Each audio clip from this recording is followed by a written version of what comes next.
বিশু, এই বিশু, এই বলি আর কত ঘুমোবি? হ্যাঁ, ওইদিকে কি সর্বনষ্ট হয়ে গেল দেখবি, চল। দরজা ধাক্কানোর শব্দে ঘুম ভেঙে যায় বিশুর। দু চোখ কচলাতে কচলাতে ঘুম থেকে উঠে সে বসে। তারপর তাড়াতাড়ি বিছানা থেকে নেমে ঘরের দরজা খুলতেই দেখে দরজার বাইরে দাঁড়িয়ে রয়েছে গ্রামের মদন চাটুজ্জে। তার চোখে মুখে ভয়ের ছাপ ফুটে উঠেছে। কি ব্যাপার মদন কাকা, এত সকালে এভাবে ডাকাডাকি করছো কেন?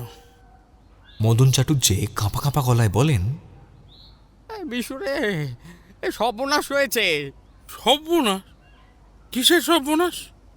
ওরে শ্মশানের ভেতর অমলের মৃতদেহ পড়ে আছে। অমল? কোন অমল? আরে বলরামের ছেলে অমল। কি বলছো কি তুমি মদন কাকা? ঠিকই বলছি রে বিশু, তাড়াতাড়ি চল আমার সাথে, নিজের চোখেই দেখতে পাবি। হ্যাঁ হ্যাঁ, তুমি একটু দাঁড়াও, আমি জামাটা গায়ে দিয়ে আসি। বিশুকে নিয়ে মদন চাটুজ্জে শ্মশানে এলেন। শ্মশানের ভিতরে একটা বড় বটগাছের তলায় মানুষের জটলা। ওরা দুজন সেদিকে এগিয়ে গেল। তারপর সে ভিড় ঠেলে সামনে এগিয়ে গিয়ে বিশু যা দেখল, তাতে ওর শরীরের রক্ত সব যেন নিমেষেই শুকিয়ে গেল। গাছের তলায় পড়ে রয়েছে অমলের নিথর শরীরটা।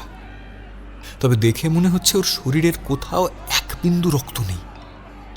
সমস্ত শরীরটা সাদা ফ্যাকাশে হয়ে গেছে, আর ওর চোখ দুটো যেন কোটর থেকে ঠিকরে বাইরে বেরিয়ে আসতে চাইছে। তবে আরও একটা অদ্ভুত বিষয় হলো, ওর সারা শরীরে আঘাতের চিহ্ন মাত্র নেই। হঠাৎ পিছন থেকে একটা কান্নার শব্দ শুনতে পেয়ে সবাই পিছন দিকে তাকালো। দেখলো বলরাম দৌড়তে দৌড়তে সেই দিকেই আসছে। উপস্থিত সকলেই পাশে সরে গিয়ে তাকে ছেলের মৃতদেহের কাছ অবধি পৌঁছানোর জায়গা করে দিল। একমাত্র সন্তানের মৃতদেহ চোখের সামনে দেখে আকুল কান্নায় ভেঙে পড়ল বলরাম। কাঁদতে কাঁদতে বলল, আমার কি সর্বনাশ হলো গো!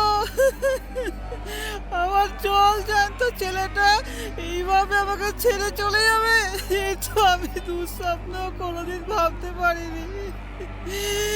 এবার আমি কাকে নিয়ে বাঁচবো? এবার আমি কাকে নিয়ে বাঁচবো? কোথায় চলে গেলি রে বাবা তুই? তোকে ছাড়া আমি থাকবো কি করে বলতো? কি করে থাকবো? তোকে ছাড়া আমি কি করে থাকবো? কিভাবে বাঁচবো আমি বাকি দিনগুলো? সবাই দেখলো বিশু আঙুল দিয়ে অমলের বুকের বাম পাশে একটা জায়গায় ইঙ্গিত করছে। ভালো করে তাকিয়ে সবাই দেখতে পেল সেখানে একটা অদ্ভুত চিহ্ন, কিন্তু এতক্ষণ এই চিহ্নটা কারোর চোখেই পড়েনি। মদন চাটুজ্জে বললেন, মনে তো হচ্ছে কোনো বিষাক্ত পোকামাকড়ের কামড়ের দাগ। তাহলে কি সেই বিষাক্ত প্রাণীটাই অমলের শরীরের সব রক্ত শুষে নিয়েছে বুকের ভেতর থেকে? কিন্তু সেটা কি? এরকম কোনো বিষাক্ত পোকামাকড় তো এই গ্রামে কোনোদিন দেখিনি। উপস্থিত গ্রামবাসীরা একে অপরের মুখ চাওয়াচাই করতে লাগলেন, কিন্তু একমাত্র বিশুর মনে তখন অন্য কিছু চলছিল। তার বারবার মনে পড়ছিল সেদিন রাতের কথা। সেদিন সকালে ও একটা বিশেষ কাজে শহরে গিয়েছিল, কিন্তু ফেরার ট্রেনটা লেট করায় বাড়ি ফিরতে ফিরতে ওর বেশ রাত হয়ে গিয়েছিল। শ্মশানের দিক দিয়ে বাড়ি ফিরলে একটু তাড়াতাড়ি হয়, সেই কারণে ও এদিক দিয়েই বাড়ি ফিরছিল। কিন্তু শ্মশানের কাছাকাছি আসতেই দেখল সাদা শাড়ি পরা এক নারী মূর্তি ধীরে ধীরে ঢুকে যাচ্ছে শ্মশানের ভিতরে। কিন্তু দূর থেকে দেখে ওর মনে হলো সেই নারী যেন নিজের পায়ে হেঁটে যাচ্ছে না, মনে হচ্ছে সে যেন বাতাসে ভাসতে ভাসতে শ্মশানের ভেতর অন্ধকারে মিলিয়ে গেল। এমন দৃশ্য দেখে বিশুর সারা গায়ে কাঁটাতে উঠেছিল, যদিও পরক্ষণেই ওর মনে হয়েছিল যে এ হয়তো ওর চোখের ভুলও হতে পারে। সারাদিনের ক্লান্তিতে হয়তো ওই সমস্ত উল্টোপাল্টা দেখছে। বিষয়টিকে সেই মুহূর্তে খুব একটা প্রশ্রয় দেয়নি বিশু। দ্রুত পা চালিয়ে সেই রাতেও বাড়ি ফিরে এসেছিল। কিন্তু আজ কেন জানি না ওর মনে হচ্ছে সেদিন ওর দেখা ওই দৃশ্যটা কোনো চোখের ভুল ছিল না। সত্যিই কোনো নারী মূর্তিকে সেদিন ও এই শ্মশানের ভিতরে প্রবেশ করতে দেখেছিল। কিন্তু কে হতে পারে সেই নারী মূর্তি? সে কি আমাদের মতোই রক্ত মাংসের মানুষ, নাকি? কে রে বিশু, এত কি ভাবছিস? মদন কাকার ডাকে চিন্তায় ছেদ পড়ল বিশুর। আমতা আমতা করে বলল, কই? না তো, কিছু না, ওই এমনি আর কি। ও আচ্ছা, কিন্তু অমলটার কি হলো বলতো? কিসে যে কামড়ালো ওকে এভাবে কে জানে। এমন তো কোনো প্রাণীর কামড়ের চিহ্ন আগে কখনো দেখিনি। আর শুধু তাই নয়, কিভাবে সারা দেহে রক্ত শুষে নিয়েছে দেখেছিস? হ্যাঁ, এবার থেকে আমাদের কিন্তু একটু সাবধানে থাকতে হবে, বুঝলি রে বিশু? যা বলেছো মদন কাকা। মুখে যাই বলুক না কেন, বিশুর মনে কিন্তু অন্য কিছু চলছিল।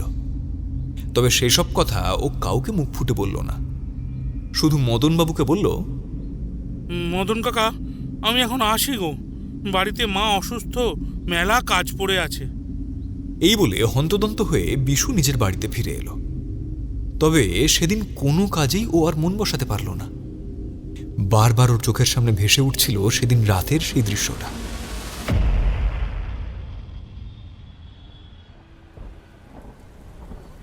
বাস থেকে নেমে আমি আর কিশোরী এগিয়ে চলেছি তারানাথের বাড়িতে। কটা দিন তীব্র দাবদাহের পরে গতকালের বৃষ্টিতে মানুষ একটু স্বস্তি পেয়েছে। তাই আমরাও আর কাল বিলম্ব না করে আজ সোজা চলে এসেছি আমাদের সকলের প্রিয় ঠাকুরমশাই অর্থাৎ তারানাথ তান্ত্রিকের বাড়িতে। অনেক দিন তার মুখ থেকে কোনো রোমহর্ষক গল্প শোনা হয়নি। অন্যান্য দিনগুলোতে কিশোরী আমার বাড়িতে আসে, তারপর আমরা দুজনে একসঙ্গে এই বাড়িতে আসার জন্য রওনা দিই। তবে আজকের বিষয়টা ছিল সম্পূর্ণ আলাদা।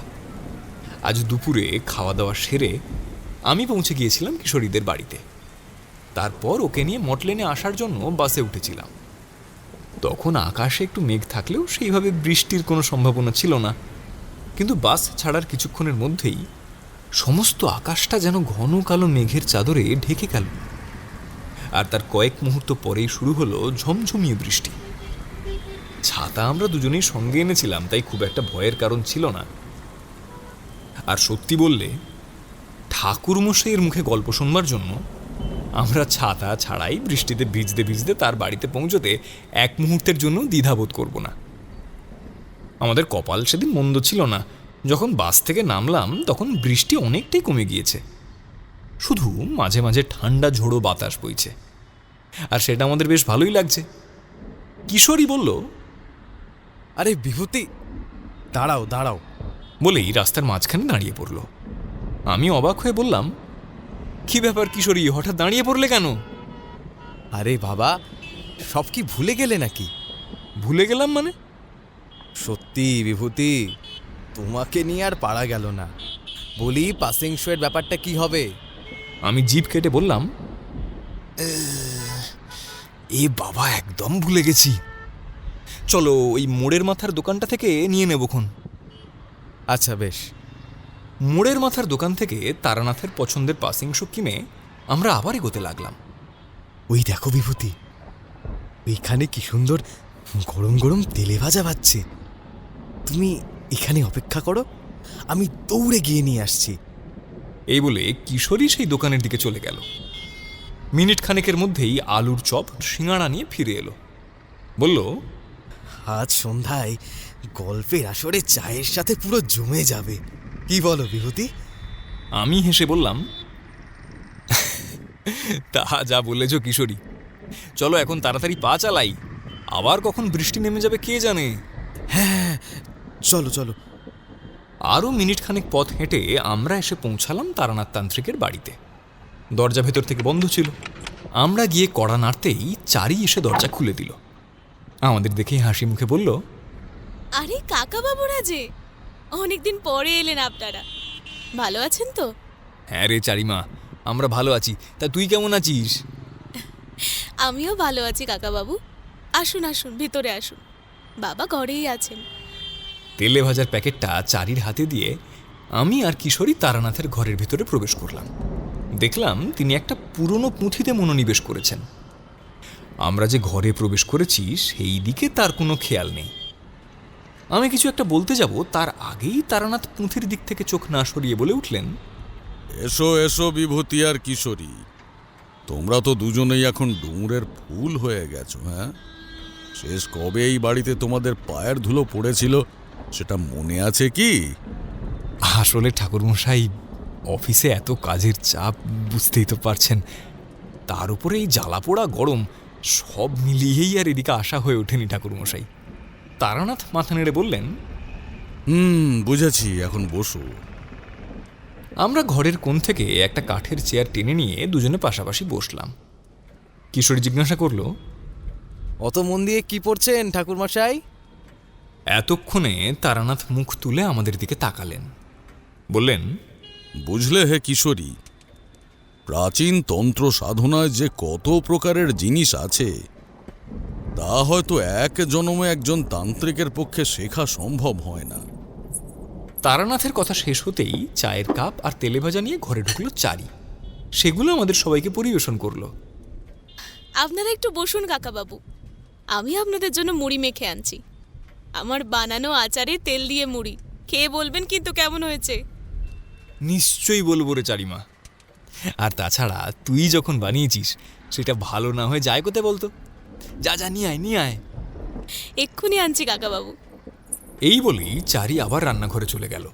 তারানাথ একটা সিঙাড়ায় কামড় দিয়ে চিবোতে চিবোতে বললেন, অনেকদিন পর একটা ভালো সিঙাড়া খেলাম, বুঝলে বিভূতি। একটা সময় ছিল যখন 15-20টা সিঙাড়া আমি একা একবারেই খেতে পারতাম, কিন্তু এখন বয়স হয়েছে তো শরীরের দিকেও একটু ভাবতে হবে। তাছাড়া অত খাবার মতন এখন সামর্থ্যও নেই, রোজগারপাতি তো তেমন একটা হয় না। বর্তমানে মানুষ আর এইসব তন্ত্রে মন্ত্রে বিশ্বাস করে না, বুঝেছ? ওই 2-4 জন যা হাত দেখাতে আসে আর কি, তাতেই এই বাপ আর মেয়ের কোনো রকমে দুবেলা দুমুঠো জুটে যায়। তারানাথের মুখে এই কথা শুনে আমার বুকের ভিতরটা কেমন যেন একটা মোচড় দিয়ে উঠল। তারানাথ আবার বললেন, যাগে, ছাড়ো সে কথা। তা বলো, আজ তোমরা কিসের গল্প শুনবে? হ্যাঁ, আজ আপনি বরং আপনার পছন্দেরই একটা গল্প শোনান ঠাকুরমশাই। আপনার বলা সব গল্পই আমাদের দারুণ লাগে। এই কথা শুনে তারানাথ চায়ের কাপে একটা চুমুক দিয়ে কয়েক মুহূর্ত কি যেন ভাবলেন, তারপর বললেন, বেশ, শোনো তবে। আমরাও মন দিয়ে গল্প শুনতে লাগলাম। তারানাথ বলতে শুরু করলেন, তোমরা তো জানোই, সাধু সঙ্গ লাভের উদ্দেশ্যে একটা সময় আমি বিভিন্ন স্থানে ঘুরে বেড়াতাম। তাই সেই রকমই একবার আমি ঘুরতে ঘুরতে গিয়ে পৌঁছালাম পশ্চিমের একটা গ্রামে। গ্রামের নাম কুসুমপুর। তো আমি যখন সেই গ্রামে গিয়ে পৌঁছালাম তখন দুপুর গড়িয়ে বিকেল হয়েছে। পড়ন্ত বিকেলে সূর্যের রক্তিম আভায় চারিদিকটা অপূর্ব শোভায় ভরে উঠেছে। তবে গ্রামের মধ্যে যেন কোনো প্রাণের স্পন্দন নেই, কারণ গ্রামটাকে যে চারিদিক থেকে ঘিরে রেখেছে একটা অশুভ কালো ছায়া। সেটা আমি গ্রামের মাটিতে পা রেখেই বুঝতে পেরেছিলাম। যাই হোক, আমি গ্রামের মেঠো পথ ধরে এগোতে লাগলাম। আশেপাশে একজন মানুষ কেউ চোখে পড়ল না। আরো কিছু দূর যেতে একটা চায়ের দোকান দেখতে পেলাম। তেষ্টাতে গলাটা যেন শুকিয়ে আসছিল। ভাবলাম ওই দোকানে গেলে নিশ্চয়ই একটু খাবার জল পাওয়া যাবে, আর তার সাথে একটু গরম চাও খেয়ে নেব। এই ভেবে আমি দোকানের দিকে এগিয়ে গেলাম। দোকানদারের উদ্দেশ্যে বললাম, ভাই, আমাকে 1 কাপ দুধ চা দিও তো। দোকানদার শশব্যস্ত হয়ে বলল, মাফ করবেন ঠাকুর মশাই, এখন তো আমি পারবো না। আমাকে এক্ষুনি দোকান বন্ধ করে বাড়ি পালাতে হবে। কেন? তোমাকে বাড়ি পালাতে হবে কেন?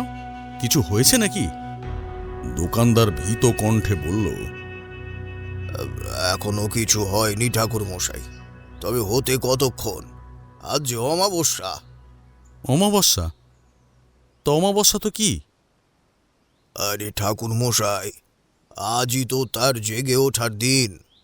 মানে কি বলছো তুমি? আমি তো কিছুই বুঝতে পারছি না। কার জেগে ওঠার দিন আজকে?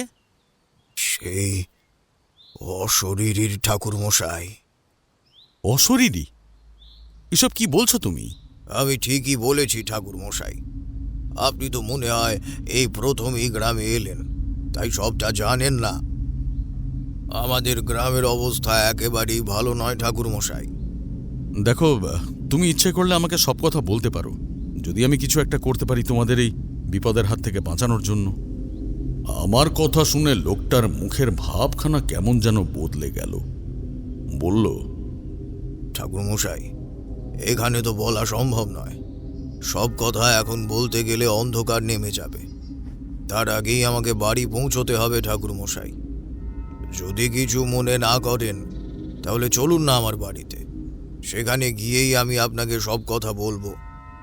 তাছাড়া আপনি ব্রাহ্মণ মানুষ, আপনার সেবা করতে পারলে আমারও পুণ্য হবে ঠাকুরমশাই। বেশ, তবে চলো। তবে তার আগে আমাকে একটু জল দিতে পারো? তেষ্টায় আমার গলাটা একেবারে শুকিয়ে গেছে। নিশ্চয়ই ঠাকুরমশাই। এই বলে সে এক ঘটি জল আমার দিকে এগিয়ে দিল। আমি এক নিঃশ্বাসে সবটুকু জল পান করে বললাম, বাঁচালে গো। তেষ্টায় একেবারে যেন প্রাণ যায় যায় হয়ে গেছিল আমার। ঠাকুরমশাই, বাকি কথা না হয় বাড়ি গিয়ে হবে, এখন তাড়াতাড়ি চলুন। বেশ বেশ, চলো তবে। এমন সময় মুড়ি মাখা নিয়ে ঘরে ঢুকলো চারি। তারপর সেগুলো আমাদের সামনে রেখে আবার রান্নাঘরের দিকে চলে গেল। তারানাথ জিজ্ঞাসা করলেন, হ্যাঁ, তা কোথায় যেন শেষ করেছিলাম? কিশোরী মনে করিয়ে দিতেই তিনি ঘাড় নেড়ে বললেন, মনে পড়েছে। প্রায় মিনিট 10 হেঁটে আমরা একটা ছোট্ট ঝুপড়ি বাড়ির সামনে এসে পৌঁছালাম। পথে আস্তে আস্তে জানতে পেরেছিলাম দোকানদারের নাম হরি। সে আমাকে বলল, ঠাকুরমশাই, এই আমার ঘর। ঘরের দরজায় তালা দেওয়া। হরি তালা খুলে ভেতরে প্রবেশ করল। আসুন ঠাকুরমশাই, ভেতরে আসুন। আমিও ঘরের ভেতরে প্রবেশ করলাম। হরি একটা কুপি জ্বালালো। দেখলাম ঘরের ভেতরে একটা ছোট্ট চৌকি, তার উপরে বিছানা পাতা। আসবাবপত্র বলতে খুবই সামান্য। একটা ভাঙাচোরা টেবিল আর একটা চেয়ার, আর কিছুই নেই। হরি চেয়ারটা এগিয়ে দিয়ে বলল, বসুন ঠাকুরমশাই। আমি বসলাম। বসে জিজ্ঞেস করলাম, আচ্ছা হরি, তুমি কি এই বাড়িতে একাই থাকো? আজ্ঞে হ্যাঁ ঠাকুরমশাই, এ বাড়িতে আমি একাই থাকি। বাপ মা চলে গেছেন তা বহু বছর হলো। বিয়ে করিনি, তাই একাই থাকি। ওই চায়ের দোকানটা থেকে যা আয় হয় তাতে একার জীবন কোনো রকমে চলেই যায় ঠাকুরমশাই। আপনি একটু বসুন, আমি এক্ষুনি ভাত বসিয়ে দিচ্ছি। আজকে রাতটুকু একটু কষ্ট করে খেয়ে নিন ঠাকুরমশাই। কাল সকালে আপনার জন্য অবশ্যই ভালো খাবারের ব্যবস্থা করব। গরিবের ঘর, বুঝতেই তো পারছেন। আমি সলজ্জভাবে বললাম, আমাকে নিয়ে এত ব্যস্ত হয়ে পড়ো না হরি। দেখো, আমি তো সাধু সন্ন্যাসী মানুষ। গৃহস্থের আদর যত্ন আমার প্রয়োজন পড়ে না। তুমি আমাকে ভালোবেসে যা দেবে আমি তাতেই সন্তুষ্ট। তবে তার আগে হরি, তুমি আমাকে তোমাদের গ্রামের বিপদের কথাটা বলো তো, তারপর না হয় রান্নার ব্যবস্থা করো। হরি আমার পায়ের কাছে মেঝের ওপর বসে পড়ল। তারপর কাঁপা কাঁপা গলায় বলতে শুরু করলো, ঠাকুরমশাই, বেশ কিছুদিন ধরে আমাদের গ্রামে একটা ভয়ঙ্কর ঘটনা ঘটছে। কি ঘটনা হরি? ঠাকুরমশাই, প্রত্যেক অমাবস্যার রাতে আমাদের গ্রামের শ্মশানের ভেতর একজন করে মানুষের মৃতদেহ পাওয়া যায়। মৃতদেহগুলো প্রত্যেকটাই থাকে রক্তশূন্য। শুধু তাই নয় ঠাকুরমশাই, তাদের প্রত্যেকের বুকের কাছে একটা ক্ষত চিহ্ন থাকে। মনে হয় কেউ যেন সেখানে দাঁত বসিয়ে সেই দেহটার সবটুকু রক্ত শুষে নিয়েছে। আচ্ছা হরি, এই ঘটনাগুলো তোমাদের গ্রামে ঠিক কবে থেকে ঘটতে শুরু করেছে? এই ধরুন ঠাকুরমশাই, মাস 3 ধরে। কিন্তু তখন যে তুমি কারো জেগে ওঠার কথা বলছিলে, সেটা কে হরি? বলছি ঠাকুরমশাই, আপনাকে সব বলছি। প্রথমে আমাদের গ্রামে মারা গিয়েছিলেন বলরাম দাদার ছেলে অমল। সেবার অমাবস্যার দিন ভোরবেলায় আমাদের গ্রামের বৃদ্ধ নিতাই কাকা হঠাৎ করেই হৃদরোগে আক্রান্ত হয়ে মারা যান। সকালবেলায় গ্রামবাসীরা যখন তাকে শ্মশানে দাহ কার্য করবার জন্য নিয়ে যায়, তখন তারা অমলের রক্তশূন্য দেহটা উদ্ধার করে। মৃতদেহটা একটা গাছের তলায় চিত হয়ে পড়েছিল। তারাই গিয়ে গ্রামের লোকেদের খবর দেয়। তখন গ্রামবাসীরা দল বেঁধে সেখানে গিয়ে ওই দৃশ্য দেখে খুব ভয় পেয়ে যায়। আমাদের গ্রামেরই এক যুবক বিশুও সেখানে ছিল। প্রথম ওই সেই ক্ষত চিহ্নটা দেখতে পেয়েছিল। সবাই মনে করেছিল কোনো বিষাক্ত পোকামাকড় হয়তো এ কাজ করেছে, যদিও এমন কোনো পোকামাকড় এই গ্রামে কেউ কখনো দেখেনি। তবে গ্রামবাসীদের মনে একটা আতঙ্কের সৃষ্টি হয়েছিল। এর ঠিক পরের অমাবস্যাতে আরও একজনের মৃত্যু হলো। তারও রক্তশূন্য দেহ উদ্ধার হয়েছিল ওই শ্মশানের ভেতর থেকেই। সে ছিল মহিম, আমাদের গ্রামের একমাত্র চিকিৎসক জ্ঞানরঞ্জন চক্রবর্তীর ছেলে। তারও গলার কাছে ক্ষত চিহ্নটা দেখতে পাওয়া যায়। তখন বিশু আমাদের একটা কথা বলেছিল। বিশু বলেছিল এই হত্যাগুলো নাকি এক পিশাচিনী করেছে। পিশাচিনী? হ্যাঁ ঠাকুর মশাই, ও আগে আমাদের এসব কথা কখনো বলেনি, তবে মহিমের মৃত্যুর পর ও সবাইকে এইটা জানিয়েছিল। ওর মুখ থেকে শুনেছিলাম যে ও নাকি অমলের মৃত্যুর কয়েকদিন আগে রাত্রিবেলা ওই শ্মশানের পথের কাছ দিয়ে ফেরার সময় একটা সাদা শাড়ি পরা নারী মূর্তিকে দেখতে পেয়েছিল। তার পা নাকি মাটিতে পড়ছিল না, সে নাকি বাতাসে ভেসে ভেসে ওই শ্মশানের ভেতরে ঢুকে গিয়েছিল। এই কথা শুনে তো সবাই বেশ আতঙ্কিতই হয়ে পড়েছিল। রাতের বেলা কেউ আর বাড়ির বাইরে বের হতো না। এর ঠিক পরের অমাবস্যার পরের দিন সেই একই রকম মৃতদেহ পাওয়া গেল একজন অচেনা ব্যক্তির। সে যে কোথা থেকে এই গ্রামে এসেছিল আর কেনই বা শ্মশানে প্রবেশ করেছিল তা আমরা কেউই জানি না ঠাকুর মশাই। তবে ঠাকুর মশাই সেদিনই জানতে পারলাম আগের দিন রাতে নাকি আমাদের মালতী কাকিমা ঘরের জানলা দিয়ে একটা সাদা শাড়ি পরা নারী মূর্তিকে ওই শ্মশানের দিকে যেতে দেখেছিল। আজ আবারও একটা অমাবস্যা ঠাকুর মশাই, জানি না আজ কার মৃত্যু লেখা আছে ওই অশরীরীর হাতে। আমি এতক্ষণ হরির বলা কথাগুলো খুব মনোযোগ সহকারে শুনছিলাম। এইবার আমি ওকে বললাম, হরি, আজ রাতে আমি তোমাদের গ্রামের ওই শ্মশানে একবার যাব। না না ঠাকুর মশাই, আপনি শ্মশানে যাবেন না। কে জানে ওই শ্মশানের ভেতরে অমাবস্যার রাতে ঠিক কি ঘটে। যদি আপনার কোনো বিপদ হয়ে যায় ঠাকুর মশাই, তাহলে আমি তো নিজেকে কোনোদিনও ক্ষমা করতে পারবো না। দয়া করে আপনি আজ রাতে বাড়ির বাইরে বের হবেন না ঠাকুর মশাই। তুমি অত ভয় পেও না হরি, আমার কিচ্ছু হবে না। সেখানে যদিও কোনো অশরীরী থাকে, সে আমাকে স্পর্শ পর্যন্ত করতে পারবে না। কিন্তু ঠাকুর মশাই, কোনো কিন্তু নয় হরি, আজ রাতে আমি শ্মশানে যাবই। এই গ্রামকে আমি বিপদমুক্ত করে তবেই এইখান থেকে প্রস্থান করব। ঠিক আছে ঠাকুর মশাই, আপনি যখন এত করে বলছেন তখন তাই হবে। তাহলে আপনি একটু বসুন, আমি এক্ষুনি আপনার জন্য খাবারের ব্যবস্থা করছি। বেশ বেশ।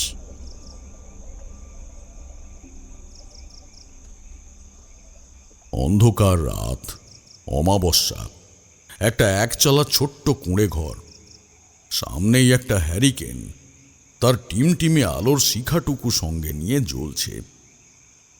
হরি বেশ খানিকক্ষণ হলো ভেতরে গিয়েছে। আমিও আবছা অন্ধকারের মধ্যেই চুপ করে বসে ভাবতে লাগলাম সম্পূর্ণ ঘটনাটা। সময়টা জ্যৈষ্ঠ মাস, তীব্র গরমে সেইবারও এমন নাজেহাল অবস্থা। বুঝলে বিভূতি, অসম্ভব একটা অস্বস্তি হতে লাগলো আমার মনের গভীরে। সেটা যে কিসের তা আমি বুঝতে পারলাম না। কি জানি কি মনে হলো, সেখানেই এক মনে চোখ বুজে ধ্যানে বসলাম। এদিকে অস্বস্তিকর গরমটা কিন্তু বেড়েই চলেছে। একমাত্র ভিতরের রান্নাঘর থেকে হরির বাসনের টুংটাং শব্দ ছাড়া আর কোনো শব্দ কিন্তু শোনা যাচ্ছিল না। জগৎ চরাচর একদম নিস্তব্ধ। বুঝলে বিভূতি, আমার কিন্তু এমন অদ্ভুত অনুভূতি আগে কখনো হয়নি। আমি কতক্ষণ ঠিক সেইভাবে বসেছিলাম আমি জানি না। হঠাৎ মনে হলো খুব খুব ফিসফিসে একটা কণ্ঠ দূর থেকে হাওয়ায় ভেসে এসে কিছু একটা যেন আমাকে বলতে চাইছে। প্রথমটায় মনে হলো হয়তো আমার মনের ভুল। কান পাতলাম, কিন্তু কিছুই শোনা গেল না। তারপর মুহূর্তখানিক অপেক্ষা করতেই আবার সেই স্বর। এইবারে কিন্তু ফিসফিসে হলেও যথেষ্ট স্পষ্ট করে বলছে। স্বরটা বলছে, তুই ভুল করছিস তারানাথ, চলে যা, চলে যা, চলে যা এখান থেকে। এখানে থাকলে তোর অনেক ক্ষতি হবে তারানাথ। আমার ধ্যান ভঙ্গ হলো। ঘটনাটা এমন আহামরিও কিছু নয়। এমন তো আগেও বহুবার হয়েছে। নতুন বলতে এই অস্বস্তিটা। কিন্তু সেটাই যে কেন হচ্ছে আমি তা ঠিক বুঝে উঠতে পারছি না। জ্বলতে জ্বলতে সেই লণ্ঠনটা যে কখন নিভে গেছে সেটাও টের পাইনি। ঘর এখন সম্পূর্ণ অন্ধকার। পশ্চিমের খোলা জানালাটা দিয়ে রাতের আকাশের নক্ষত্রের আলো এসে ঢুকছে ঘরের ভেতর। খুব মৃদু একটা আলো। আমি উঠে জানলাটার সামনে গিয়ে দাঁড়ালাম। জানলার ওপারেই গাঁয়ের রাস্তা। এই রাস্তাটাই চলে গেছে শ্মশানের ভেতরে। রাস্তার ওপারে এক ফালি ধানি জমি। তার ডাইনে আর বাঁয়ে ইতিউতি কিছু জংলা গাছ আর বাঁশ ঝাড়। রাস্তাটা বেঁকেছে সামনেই। খুব সম্ভব ভুল যদি না করি, ওই যে দূরের গাছপালার সারি দেখা যাচ্ছে সেই দিকেই গাঁয়ের শ্মশান। কেন জানি না সেই দিক থেকে চোখ আমি ফেরাতে পারছি না। মাথার মধ্যে কেউ একটা যেন বলছে, তাকিয়ে থাক তারানাথ, তাকিয়ে থাকলে কিছু একটা দেখতে পাবি। ঠাকুরমশাই, ও ঠাকুরমশাই, খেয়ে নিন, খাবার যে জুড়িয়ে গেল। একটা পরিচিত ডাকে সম্বিত ফিরে পেয়ে পিছন ফিরে তাকালাম। দেখলাম আমার ঠিক পেছনে ভাতের থালা নিয়ে দাঁড়িয়ে আছে হরি। এক হাতে ভাতের থালা আর অন্য হাতে একটা লণ্ঠন। কি হলো ঠাকুরমশাই, কি দেখছেন অমন করে? খেয়ে নিন, খেয়ে নিন। ভাত, ডাল সেদ্ধ, আলু সেদ্ধ, আর তার সাথে একটু কাঁচা লঙ্কা, তেল আর নুন। খিদেও পেয়েছিল খুব। আমার কাছে সেই খাবারই এখন অমৃত। খুব তৃপ্তি করে খেলাম। খাওয়া শেষ হলে হরি খুব যত্ন করে ঘটি থেকে জল দিতে দিতে বলল, আরও একটা ব্যাপার আছে ঠাকুরমশাই। কি? জানেন ঠাকুরমশাই, শুধু অমাবস্যাতেই নয়, এই সেদিনও আমার সাথে একটা ঘটনা ঘটেছে। কি ঘটনা হরি? তাহলে ঠাকুরমশাই আপনাকে বলেই ফেলি। আগে সে কথা কখনো কাউকে বলিনি, জানেন তো। এ বিশ্বাস করবে আর না করবে, চাই শেষে আমাকেই হয়তো গ্রামের লোকজন পাগল ঠাউরাবে। আপনি কি বলেন ঠাকুরমশাই? সে যাই হোক, আমাকে সবটাই বলতে পারো, কারণ এইসব ব্যাপারে খুব বেশি দেরি করাটা কিন্তু মোটেও ঠিক হবে না, বুঝেছ তো? আর আমাকে বেরোতেও হবে। শ্মশানে যাওয়াটা আজ ভীষণই দরকার আমার। হ্যাঁ ঠাকুরমশাই, আমি তবে আপনাকে বলছি, শুনুন। সেদিন সম্ভবত ছিল পঞ্চমী তিথি। আমি রোজকার মতোই বাড়ি ফিরে রান্নার আয়োজন করছি রান্নার ঘরে। সেদিনও আজকের মতোই কেরোসিনের লণ্ঠনটা জ্বলছিল একই জায়গায়। আমার মন তখন সম্পূর্ণ রান্নার দিকে। হঠাৎই মনে হলো লণ্ঠনের আলোটা একটু কেঁপে উঠল। আমি একটু দূরে বসেছিলাম। তাড়াতাড়ি মুখ তুলে তাকাতেই দেখলাম কোথা থেকে একটা লোমশ কালো বেড়ালের মতো দেখতে একটা প্রাণী এসে কখন জানি চুপ করে বসেছে চৌকাঠের উপর। তবে সাধারণ বেড়ালের চাইতে আকৃতিতে অনেকটাই বড়। মাথাটা তার দু হাতের থাবার মধ্যে গুঁজে রাখা, ঠিক যেন ছোট একটা মানুষের মতো কিছু বসে আছে। তারপর ধীরে ধীরে মাথা তুলতে লাগলো সেটা। বললে বিশ্বাস করবেন না ঠাকুরমশাই, মনে হচ্ছে যেন আমারই হৃদযন্ত্র বিকল হয়ে যাবে। টাটকা রক্তের মতো টকটকে দুটো লাল চোখ তখন শটান আমার দিকেই তাকিয়ে রয়েছে। মানে বিশ্বাস করবেন না ঠাকুরমশাই, মনে হচ্ছে রক্ত দিয়েই ওর চোখ দুটো তৈরি। মুখের একটা পাশ কেমন যেন একটু লালচে মনে হলো। এইমাত্র বোধ হয় সে একটা কিছু খেয়ে এসেছে।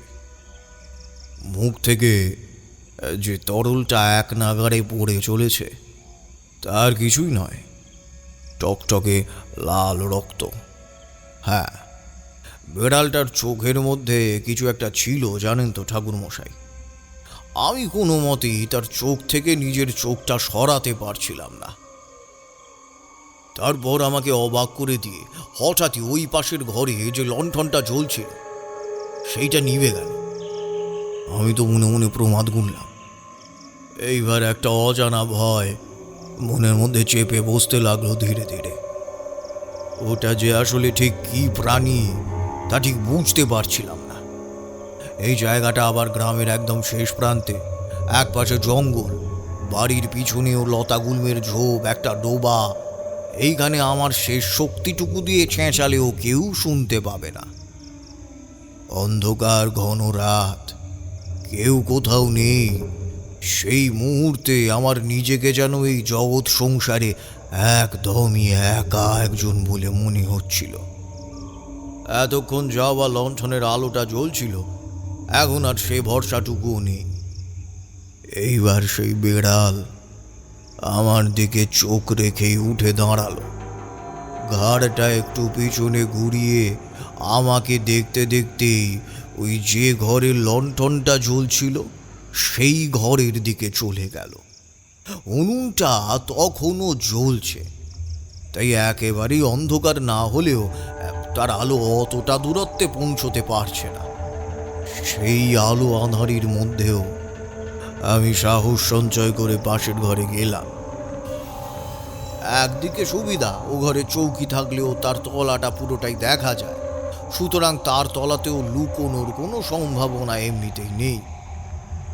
ঘরে কিভাবে যে ঢুকেছি সে আমি জানি ঠাকুরমশাই, কিন্তু ঠাকুরমশাই অনেক খুঁজেও জন্তুটাকে কিন্তু ঘরের ভেতরে কোথাও দেখতে পেলাম না। জানলাটা খোলা, ভাবলাম সেই পথেই হয়তো পালিয়েছে ওটা। তারপর আবার লণ্ঠনটা জ্বালিয়ে সেটার আলোয় রান্না করে খাওয়ার পর্বটা মিটিয়ে নিলাম। অবাক ব্যাপার কি জানেন ঠাকুরমশাই, লণ্ঠনের তেল কিন্তু ফুরিয়ে যায়নি, ওটাকে নেভানো হয়েছে নব ঘুরিয়ে। কিন্তু ঘরে কেন? বাড়ির কাছাকাছিও আমি ছাড়া আর কোনো জীবিত মানুষের অস্তিত্ব এইখানে নেই। এখন প্রশ্ন হলো, তাহলে কে নেভালো লণ্ঠনটা? সে কি মানুষ নাকি অন্য কেউ? খুব কষ্ট করে সেদিনকার মতো রাতের খাওয়া শেষ করে আমি আমার বাড়ির পেছনের ডোবাটার দিকে এঁটো বাসনগুলো ধুতে নিয়ে গেলাম। যদিও ইচ্ছা সেদিন করছিল না, অথচ আমি রোজ রাত্রিরেই খাই, কিন্তু সেদিন মনের মধ্যে কেন জানি না কৌ ডাকছিল। খালি মনে হতে লাগলো আজ যেন কিছু একটা দেখতে পাবো, আজ যেন কিছু একটা দেখতে পাবো। না, যদিও প্রথমটাতে কিছুতেই কিছু ছিল না, অথচ বেশ ভয়ে ভয়ে ডোবার জলে বাসন ধুতে বসেছি, তখনই একটা খুব ক্ষীণ শব্দ কানে এলো। প্রথমবার খুব ধীর, দ্বিতীয়বার একটু স্পষ্ট, তৃতীয়বার আরেকটু। আমি প্রথমটাতে অত পাত্তা দিলাম না, কিন্তু রাত্রির নিস্তব্ধতা ভেদ করে আওয়াজটা ক্রমশই বাড়তে লাগলো। আওয়াজটা আসছে আমার বাড়ির দিক থেকেই। একটু আগেই ওই রকম একটা জিনিস আমি দেখেছি, তাতে একদিকে ভয় আর অন্যদিকে কৌতূহল। আমি বাসন ফেলে এক দৌড়ে এসে পৌঁছলাম বাড়ির উঠোনে। এসে দেখি ওই কালো বেড়ালটা কোথা থেকে আবার এসেছে, তবে এবার একা নয়, কিছু একটা খাচ্ছে। কর্মর কর্মর শব্দটা তারই। ভয়ে আমার হাত পা কাঁপছে। সেই কাঁপা কাঁপা পায়ে এগিয়ে গেলাম আরো খানিক। দেখি ও যা চিবোচ্ছে তা একটা মানুষের কাটা হাত। সেই হাতটার বাঁদিকে অমনি একটা অদ্ভুত চিহ্ন, যে চিহ্নটা ওই মৃত মানুষগুলোর গলায় দেখা যাচ্ছে। এবার হাড় চিবানোর শব্দটা একটু কমলো, খাওয়াটা থামিয়ে ওটা আস্তে আস্তে ওর ঘাড়টা ফেরাচ্ছে আমারই দিকে। আমি আর সেখানে এক মুহূর্ত না দাঁড়িয়ে ছুটে এক দৌড়ে ঘরে ঢুকে দরজা জানালা সব বন্ধ করে লণ্ঠনটা জ্বালিয়ে হাত পা জড়ো করে বিছানার উপর ঠায় বসে রইলাম। সেই রাত্রে আর কিছুতেই ঘুম এলো না আমার। কিভাবে যে ওই রাতটা আমি কাটিয়েছি সে ঠাকুরমশাই আমি একমাত্র জানি। পরের দিন সকালে উঠে সেই বেড়াল বা ওই বিভৎস কাটা হাত কোনো কিছুই আর দেখতে পেলাম না। আমি এতক্ষণ খুব মনোযোগ সহকারে হরির কথাগুলো শুনছিলাম। একটা কথা আমাকে ভীষণই অবাক করলো, তবু মুখে সেই কথাটা না বলে বললাম, হরি, আমি তোমাকে একটা মাদুলি দিচ্ছি, এটা তোমার হাতের কবজিতে বেঁধে নাও। ঠিক আছে ঠাকুরমশাই, দিন তাহলে। আমি আমার ঝোলা থেকে আমারই বানানো একটা মাদুলি বের করে হরিকে দিলাম। হরি সেটা হাতে বেঁধে নিল। আমি বললাম, হরি, এই মাদুলিটা যেন কখনোই তোমার হাত থেকে খুলে না যায় সেই দিকে খেয়াল রেখো। মনে রেখো, এই মাদুলিটা যতক্ষণ তোমার হাতে বাঁধা থাকবে ততক্ষণ পর্যন্ত কোনো বিপদ তোমাকে স্পর্শ করতে পারবে না। ঠিক আছে ঠাকুরমশাই, আমার মনে থাকবে। হরি আমার দেওয়া মাদুলিটা ওর হাতে বেঁধে নিল বটে, তবে আমি একটা ব্যাপার লক্ষ্য করলাম যে মাদুলিটা হাতে নিয়ে হরির মুখে একটা হাসি ফুটে উঠেছিল। সেটা দেখে আমি যেমন একটু অবাক হলাম, তেমনি আমার মনের মধ্যে কেমন যেন একটা অস্বস্তি হতে লাগলো। ওর সেই হাসির মধ্যে কেমন একটা তাচ্ছিল্যের ভাব লুকিয়েছিল যেন। ওর কি তাহলে আমার ওপর কোনো ভরসা নেই? আমি হরিকে বললাম, হরি, এবার আমাকে বেরোতে হবে। ঠিক আছে ঠাকুরমশাই, তবে একটু সাবধানে যাবেন, কেমন বলা তো যায় না, কোথা থেকে কি হয়ে যায়। হরির সেই কথার মধ্যেও কেমন যেন একটা রহস্যের গন্ধ পেলাম আমিও আর কথা না বাড়িয়ে সেইখান থেকে বেরিয়ে পড়লাম শ্মশানের উদ্দেশ্যে। চারিদিকে একটা অস্বাভাবিক রকমের নিস্তব্ধতা। এমন রাতের নির্জনতা আমি আগে কোথাও দেখিনি। আমি আপন মনেই এগিয়ে চলেছি। চারিদিকে একটা গুমোট ভাব। হঠাৎ মনে হলো কেউ যেন সেই নিস্তব্ধতার মধ্যে থেকেই ফিস ফিস করে আমাকে বলছে, চলে যা, তুই চলে যা তারানাথ। এখানে যে আছে সে বড় ভয়ঙ্কর তারানাথ।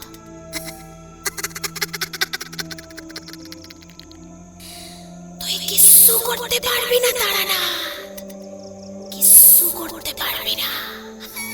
আমি একটু থমকে দাঁড়ালাম। দৃঢ় কণ্ঠে জিজ্ঞেস করলাম, কে তুমি? কি চাই তোমার এখানে? কিন্তু আমার প্রশ্নের কোনো উত্তর আমি পেলাম না। আমি আবার বললাম, কি হলো? উত্তর দিচ্ছ না কেন? যদি সাহস থাকে তো আমার সামনে এসো। এইবার সেই অজানা কণ্ঠস্বরটা আর শুনতে পেলাম না। আমি সমস্ত দ্বিধা দ্বন্দ্বকে দূরে সরিয়ে রেখে শেষে শ্মশানে এসে পৌঁছালাম। এইদিকে বাতাসের সেই গুমোট ভাবটা কিন্তু অনেকটাই বেড়ে উঠেছে। কোথাও কোনো শব্দ নেই। আমি শ্মশানের ভেতরে দাঁড়িয়ে পড়লাম, কিন্তু কেন তা জানি না আমার মন বলছে আজ রাতে কিছু একটা ঘটবেই। আর হ্যাঁ, সত্যি সেটা ঘটল। খুব বেশি অপেক্ষাও করতে হলো না আমাকে। শ্মশানের এক পাশে জঙ্গলটা এসে মিশেছে। সেই দিকে একটা বড় গাছের পাশে একটা ছায়া মতো কি যেন আমি দেখলাম, কারোর শাড়ির সাদা একটা অংশ যেন। আমি চিৎকার করে উঠলাম, কে কে ওখানে? বেরিয়ে এসো, বেরিয়ে এসো বলছি। আমার কথা শেষ হবার আগেই চারপাশের পরিবেশ হঠাৎই পাল্টাতে লাগলো। অসম্ভব গুমোটের সাথে সদ্য জ্বলে ওঠা যজ্ঞের আগুনের ছাই আর সদ্য নিভে যাওয়া চিতাভস্ম মিশলে যেমন গন্ধ হয় তেমন একটা গন্ধ।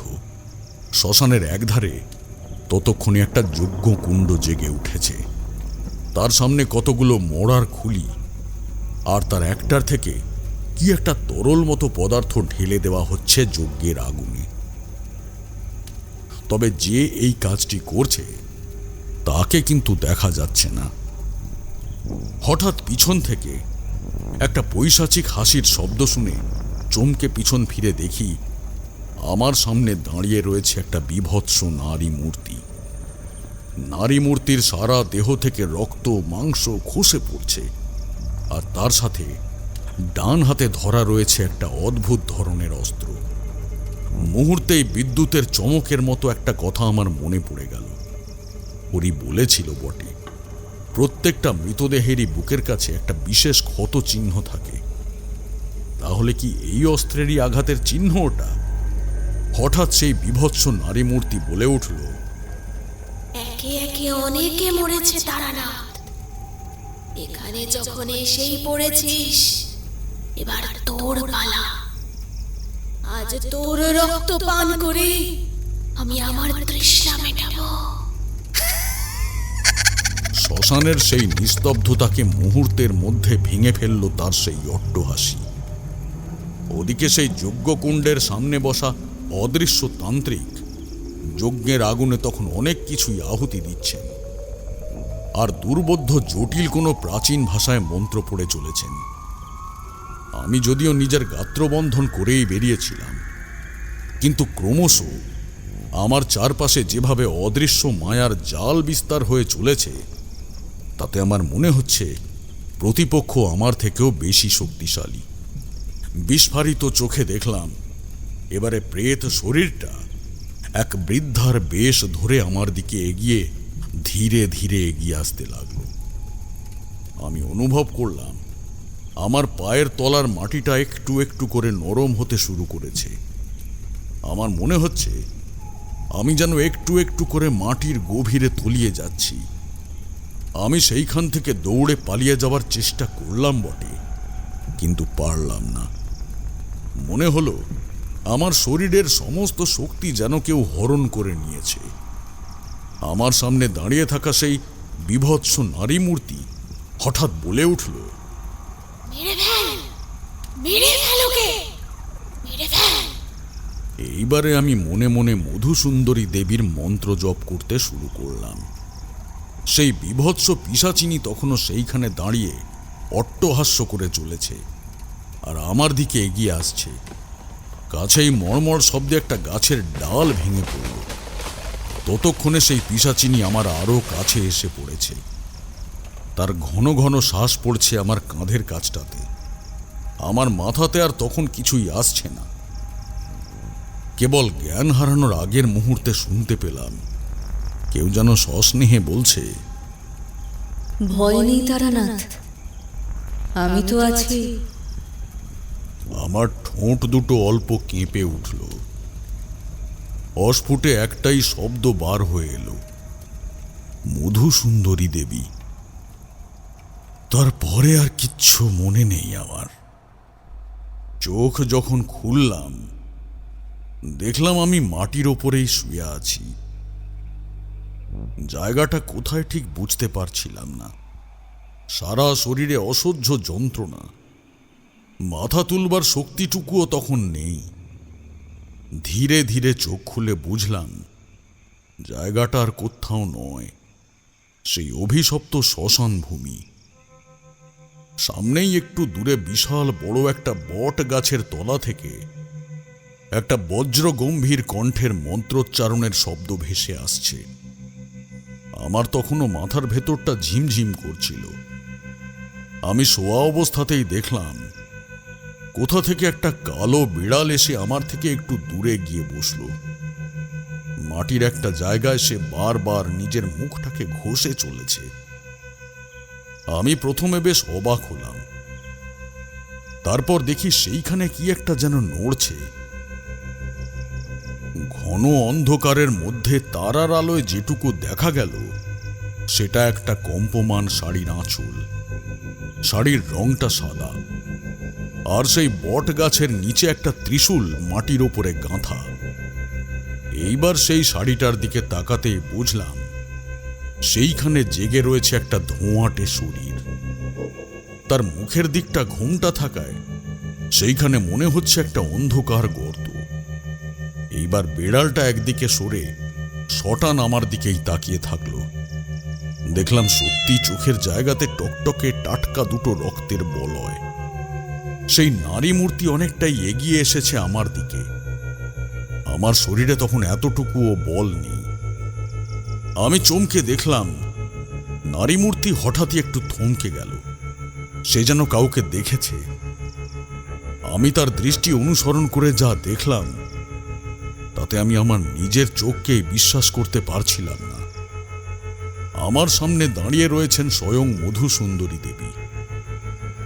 শুনতে পেলাম দেবীর সেই কোমল কণ্ঠ, ছেড়ে দে, ছেড়ে দে তোরা তারানাথকে, ও আমার সন্তান। আমি আবার জ্ঞান হারানোর আগের মুহূর্তে দেখলাম প্রেত শরীর দুটো ক্রমশ পেছোতে পেছোতে যেন হাওয়ায় মিলিয়ে গেল। যখন আমি চোখ খুললাম দেখলাম আমি বিছানায় শুয়ে আছি। আমার চারপাশে দাঁড়িয়ে রয়েছেন বেশ কিছু অপরিচিত মানুষ। সকলের চোখে মুখেই আতঙ্ক এবং উদ্বিগ্নতা।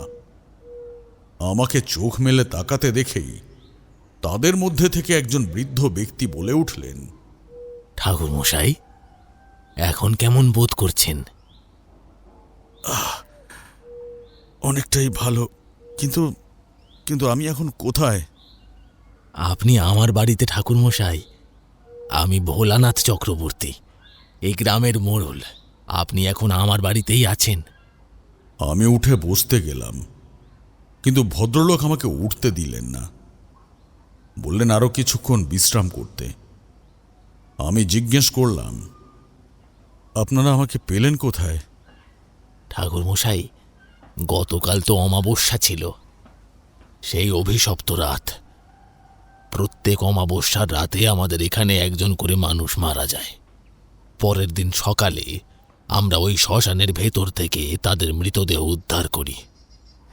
আজও গ্রামের কয়েকজন সকালবেলায় ওই শ্মশানে গিয়েছিল, তারাই আপনাকে উদ্ধার করে এখানে নিয়ে এসেছে।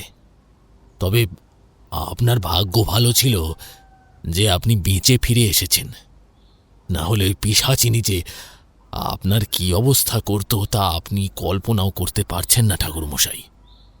মোড়ল মশাইয়ের কথা শুনে গতকাল রাতের ঘটনাগুলো একে একে আমার স্মৃতিপটে ভেসে উঠতে লাগলো।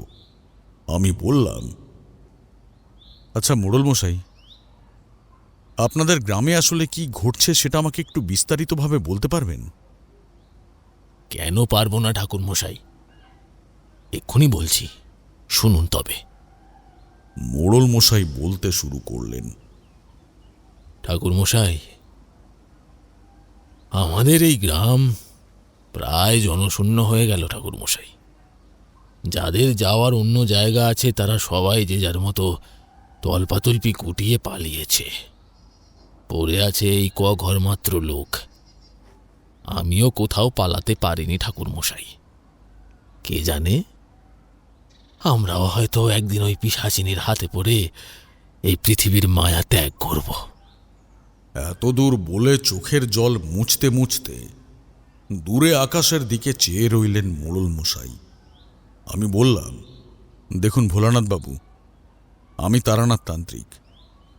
আমি চাই এই গ্রামটাও আর 5টা গ্রামের মতোই সুস্থ স্বাভাবিক হয়ে উঠুক। আপনি এই গ্রামের মোড়ল, তাই আমি আপনার কাছ থেকেই সমস্ত ঘটনাটা জানতে চাই। হ্যাঁ হ্যাঁ ঠাকুর মশাই, আপনি বলুন। সবটা বলতে আপনি ঠিক কি জানতে চাইছেন? আচ্ছা, এই যে ছায়ামূর্তিকে দেখা যাচ্ছে, এর সম্বন্ধে কিছু বলতে পারেন? কথাটা বলে আমি তাজ্জব হয়ে গেলাম।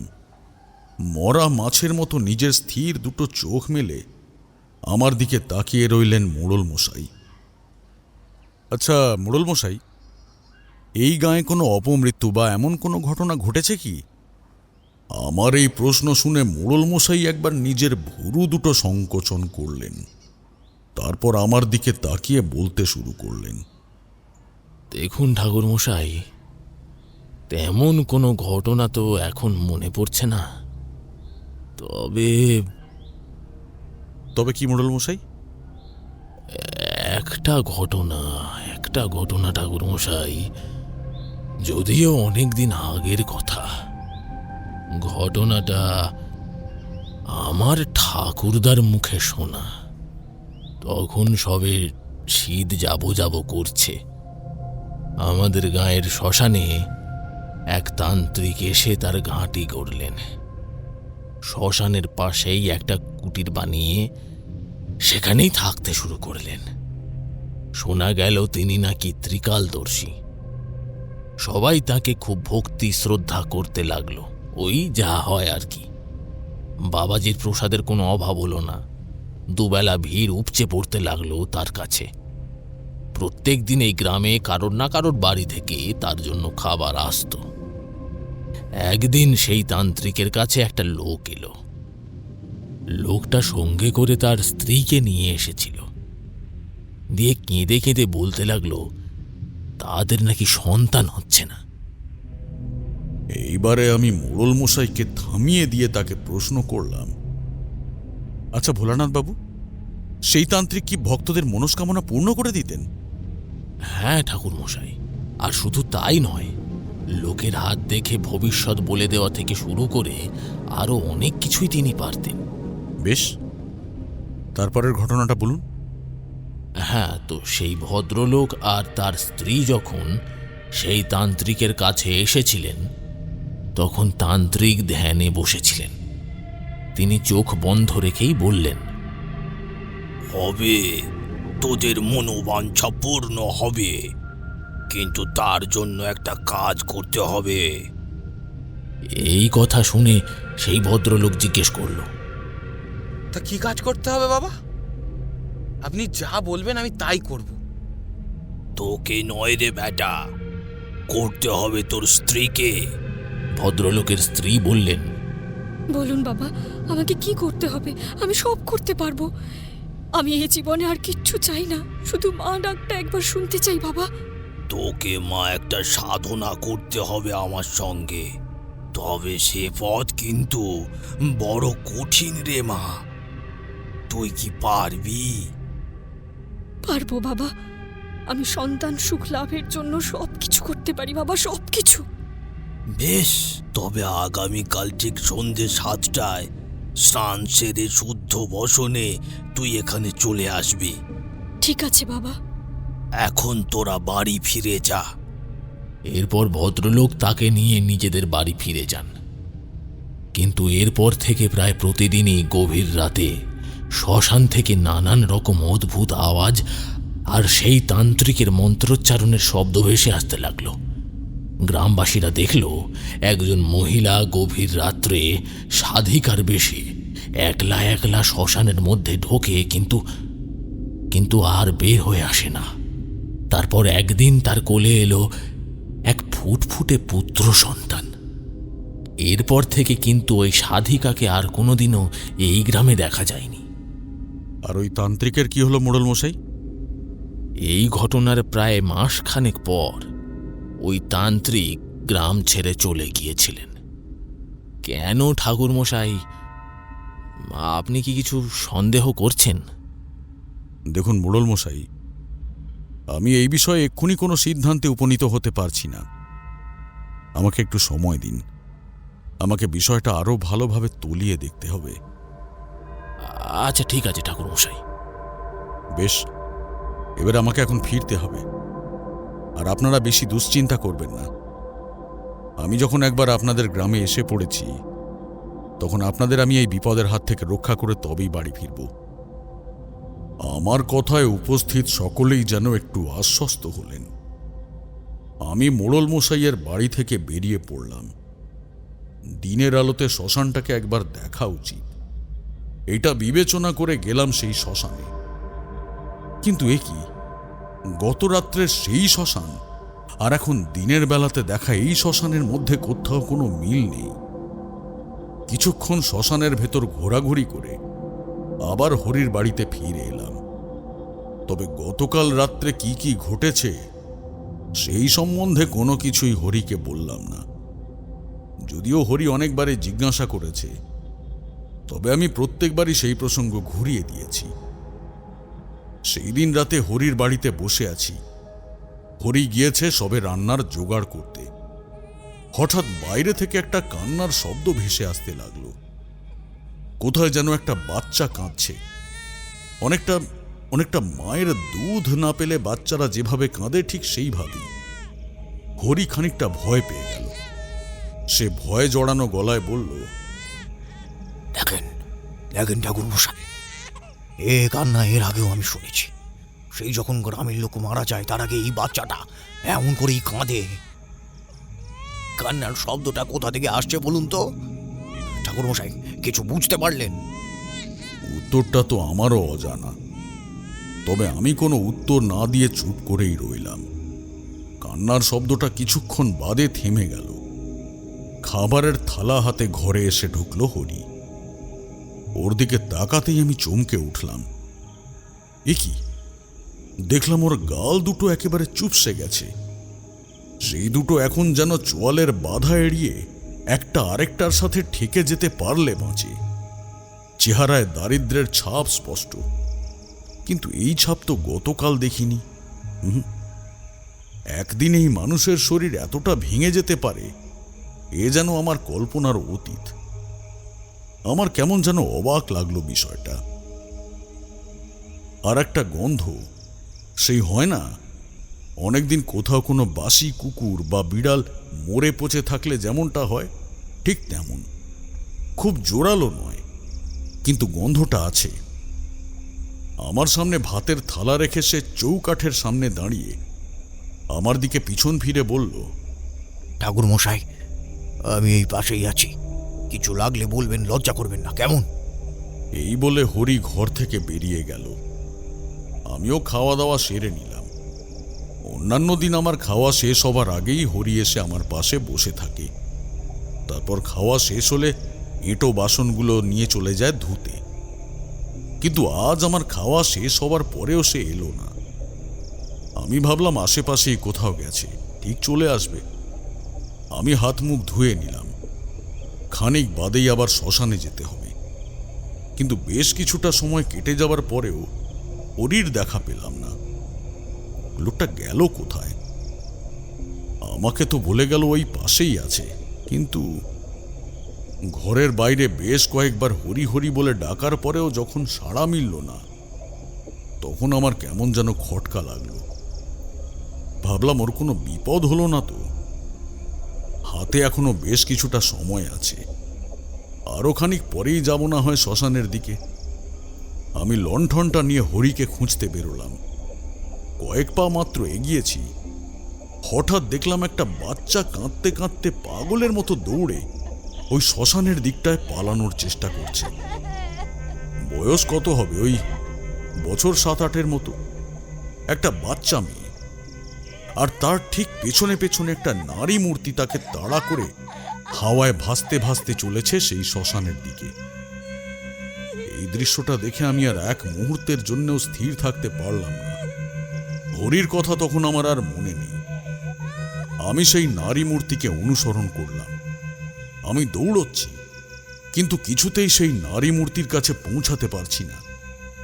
আমি আরো জোরে দৌড়াতে লাগলাম, কিন্তু না, এইবারেও কোনো লাভ হলো না। কোনো মতেই যখন আমি সেই নারী মূর্তির কাছে পৌঁছাতে পারছিলাম না, তখন চিৎকার করে সেই নারী মূর্তির উদ্দেশ্যে বললাম, ছেড়ে দে, ছেড়ে দে বলছি ওকে, ওই বাচ্চাটাকে মারিস না, ও কি ক্ষতি করেছে তোর? আমার চিৎকার ওদের কানে পৌঁছেছে। বাচ্চা মেয়েটা ছোটা থামিয়ে এক মুহূর্ত পিছন ফিরে তাকালো, আর তারপরে আমি যা দেখলাম। কিশোরী জিজ্ঞেস করলো, কি দেখলেন ঠাকুর মশাই?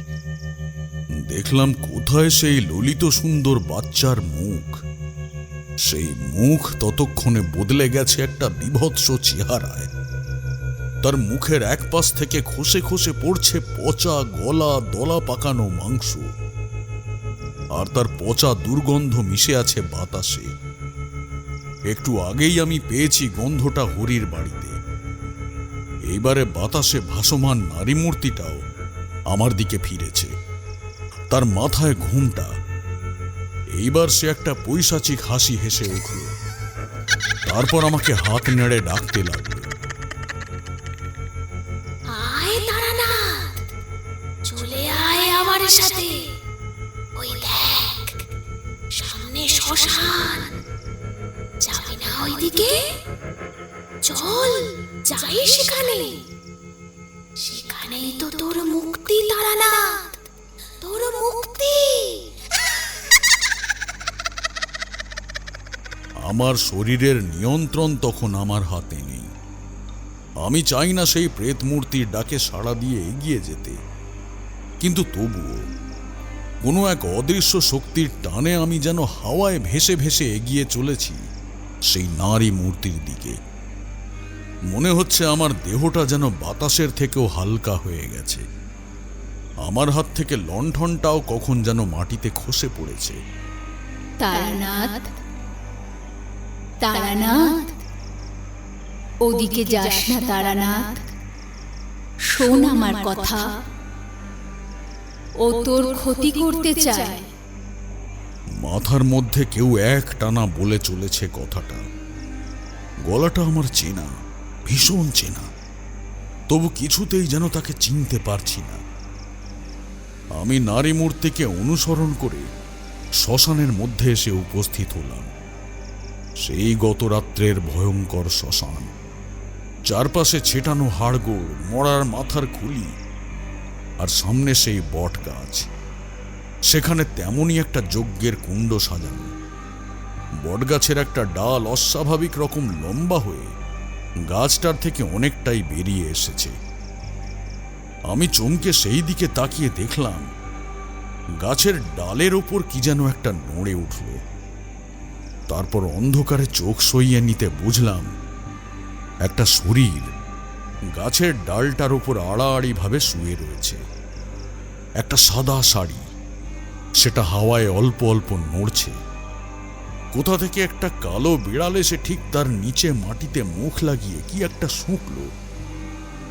তারপর বিশ্রীভাবে ম্যাও ম্যাও শব্দ করে সেইখানে গুটিসুটি মেরে শুয়ে পড়ল। আর তখনই কানে এলো একটা মন্ত্র পড়ার শব্দ।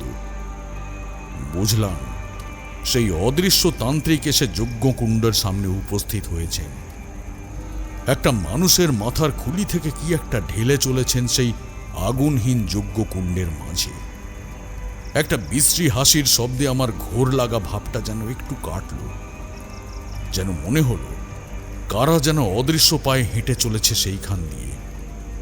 দেখলাম গাছের কাণ্ড বেয়ে ধীরে ধীরে নেমে আসছে একটা সাদা শাড়ি। শাড়ির ভেতরে কিছু একটা আছে। ধীরে ধীরে সেটা এখন আমার দিকে এগিয়ে আসছে। বিড়ালটাও তার নিজের জায়গা থেকে উঠে দাঁড়ালো। সেটার চোখ টকটকে লাল রক্তের মতো। অদৃশ্য সেই তান্ত্রিক এবার গর্জে উঠল।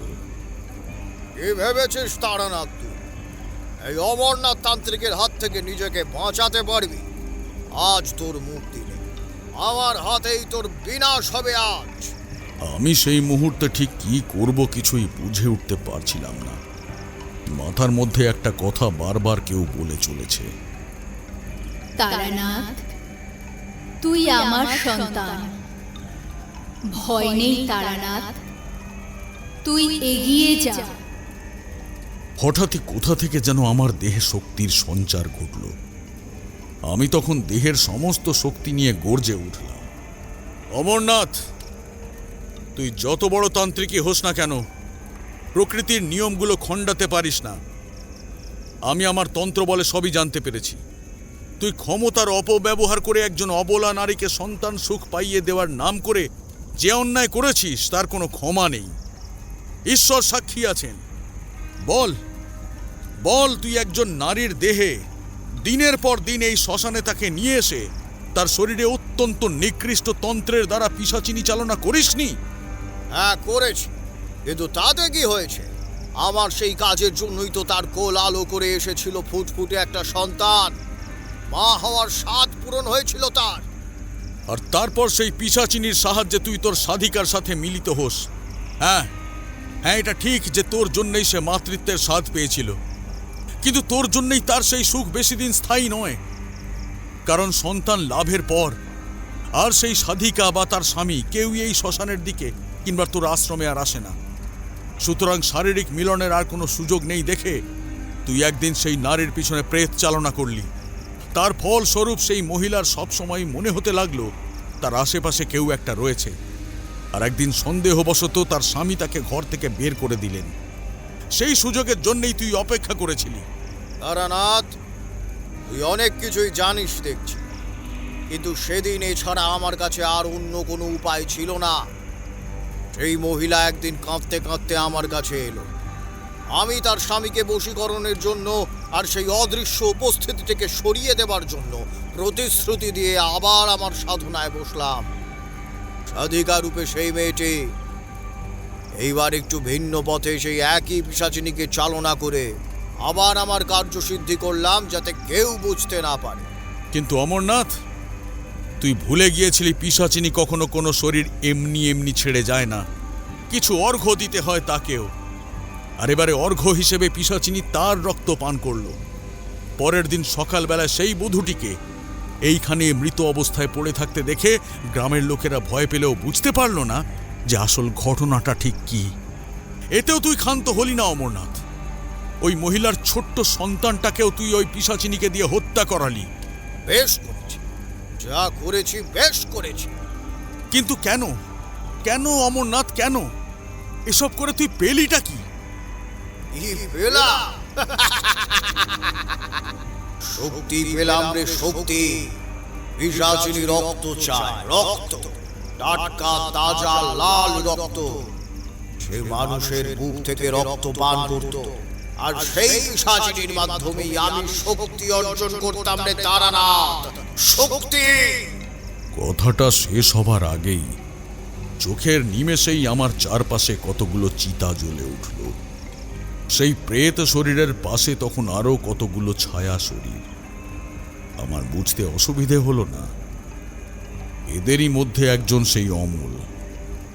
ওরা তখন অন্য কোনো জগতের বাসিন্দা। চার পায়ে বুকে ভর দিয়ে কতকটা জন্তুর মতো ওদের চলাফেরা।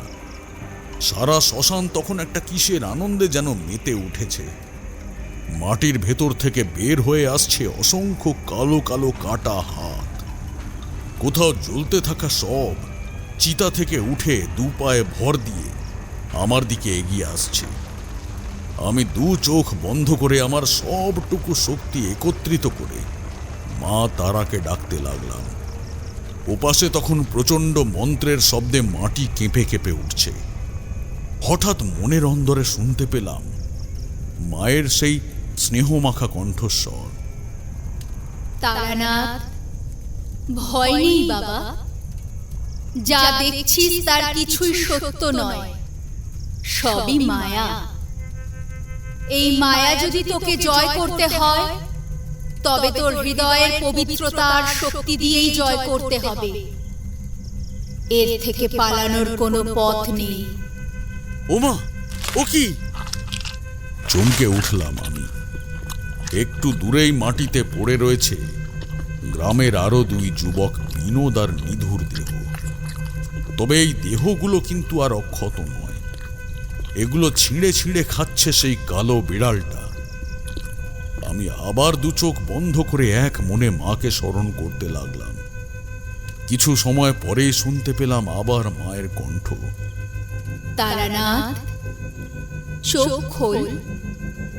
তারানাথ, আমি এসেছি, একবার চোখ মেলে দেখ বাবা। মার ডাকে আমি চমকে তাকালাম। আমার সামনে দণ্ডায়মান স্বয়ং মা তারা। আমি দু হাতে জোর করে মায়ের স্তুতি করতে লাগলাম। হঠাৎ আমার চোখ পড়ল সেই যজ্ঞ কুণ্ডের দিকে। আমার চোখের সামনে এবার সেই তান্ত্রিক অমরনাথ অদৃশ্য থেকে ধীরে ধীরে দৃশ্যমান হচ্ছে। প্রথমে পায়ের পাতা, তারপর উরু, তারপরে কোটিদেশ, বক্ষ, স্কন্দ, তারপর ধীরে ধীরে মুখের অংশটা। কিন্তু যা দেখলাম তার জন্যে আমি একেবারেই প্রস্তুত ছিলাম না। মনকে খুব শক্ত করে নিজের আওতায় নিতে চাইছি, কিন্তু তার দখল পাওয়া সম্ভব হচ্ছে না। তান্ত্রিক অমরনাথ আর কেউ নয়, স্বয়ং হরি। তাই তো বলি আমার গলার স্বরটা এত চেনা চেনা ঠেকছে কেন। এইবারে মা তারা রণহুঙ্কার ছেড়ে বললেন, অমরনাথ, তুই এই মুহূর্তে এই গ্রাম পরিত্যাগ কর। তোরা এই গ্রামের নিরীহ মানুষদের অনেক ক্ষতি করেছিস, আর আমার কোনো সন্তানের কোনো ক্ষতি হতে আমি দেব না। চলে যা, চলে যা তুই এই গ্রাম থেকে। মায়ের এমন রুদ্রমূর্তি জীবনে আমি খুব কমবারই দেখেছি। গনগনে আগুনের মতো দৃষ্টি, হাওয়ায় সাপের মতো নড়ছে মায়ের মাথার কেশ ও রাজি।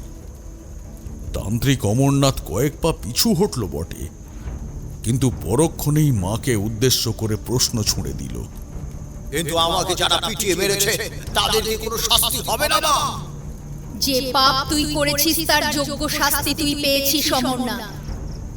এখন মরার পর তুই কিনা এই নিরীহ গ্রামবাসীদের উপর প্রতিশোধ নিতে ওই পিশাচিনীকে ব্যবহার করছিস? তোর এত বড় সাহস! সৌদামিনীর তো কোনো দোষ ছিল না, ও তো কেবল সন্তান সুখ লাভ করতেই চেয়েছিল, আর তুই কিনা সেই সুযোগকেই কাজে লাগালি। প্রথমে এক পিশাচিনীর সাহায্যে ওর সঙ্গে অপকর্ম করলি, আর তারপর যখন তোর খিদে আরো বাড়তে থাকলো তখন একেবারেই ওকে শেষ করে ফেললি। আর এখন মরার পরও ওকেই ব্যবহার করে এই গ্রামের নিরীহ মানুষগুলোকে মারছিস। গ্রামবাসীরা তো তোকে তোর পাপের উপযুক্ত শাস্তি দিয়েছে, কিন্তু এবার তোকে শাস্তি দেব আমি।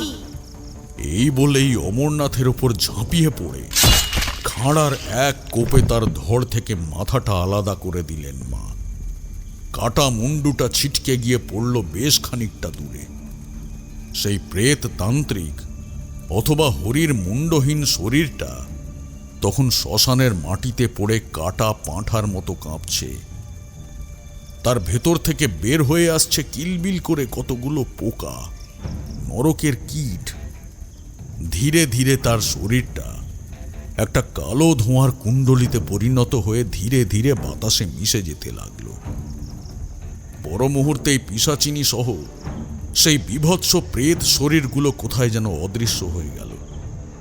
প্রেতগুলো অদৃশ্য হয়ে যেতেই মা তারাও অন্তর্হিত হলেন। আমি আবার দুহাত কপালে ঠেকিয়ে মায়ের উদ্দেশ্যে প্রণাম জানালাম। শ্মশান ভূমি এখন আবার আগের মতোই শান্ত স্নিগ্ধ। বাতাসে একটা চন্দনের মিষ্টি সুবাস ভেসে আসছে। আমার কেমন একটা সন্দেহ হলো। আমি হরির বাড়ির অভিমুখে চললাম। গিয়ে দেখি সেখানে কোথাও কোনো বাড়ি নেই। একটা ভাঙাচোরা স্তূপের মতো দেখতে কি একটা পড়ে আছে মাটির উপর। সেটাকে ঠিক বাড়ি বলা চলে না। আমি সারা রাতের ক্লান্তিতে সেইখানেই বসে পড়লাম। ঘুমিয়েও পড়েছিলাম মনে হয়। ঘুমটা ভাঙল একটা অদ্ভুত চিৎকারের শব্দে। তন্দ্রা জড়ানো চোখেই আধো ঘুম আধো জাগরণের মধ্যেই দেখলাম কতগুলো মশাল যেন ক্ষিপ্র গতিতে এই দিকেই ছুটে আসছে। পূবের আকাশ তখন আলোকিত হতে শুরু করেছে। তারপরে আমার আর কিছুই মনে নেই।